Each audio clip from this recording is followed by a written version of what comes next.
আজকে পাঠ করব কবি সম্মেলন থেকে মে 2026 প্রকাশিত একটি কবিতা। লিখেছেন বিশিষ্ট কবি সম্মানিয়া কস্তুরী সেন। কবিতার শিরোনাম অন্নপূর্ণা।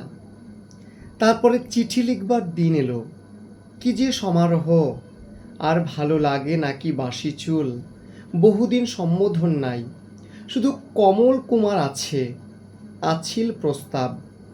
এই ঘোর হাওয়া দিল রতনবাবুর ঘাটে, অটো চড়ে বলা হলো শেষ পর্যন্ত যাব। মৃদু হেসে ঘেসে এলো বান্ধবীর প্রেমিক কবিতি, এসেছিল চিঠি তবু লিখিনিকো, আজ বড় লিখি সাধ নয়, বসন্তের এত বড় অপচয় ঘটে গেছে জানে কেউ? রবীন্দ্রনাথেরই শেষে স্মৃতিময় ফলকের পাশে, কবে সে বয়েজ স্কুল, গঙ্গা তীর, করিডর থেকে ডাক দিয়েছিলে ঘন চুল কিশোর আমার, আজ দ্বারে তোমার, তোমারই তো দ্বারে এসে এ প্রাণ জেগেছে, তুমি কাপা হাতে লেখা গুজে ম্যাম আপনার বলে ছুটে পালাবে না।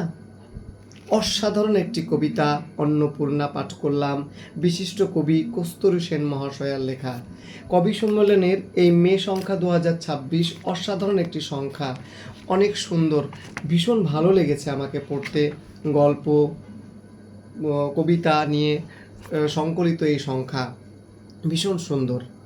আপনারা যদি সংগ্রহ করতে চান অবশ্যই এটি সংগ্রহ করতে পারেন কবি সম্মেলন থেকে, মূল্য মাত্র 70 টাকা।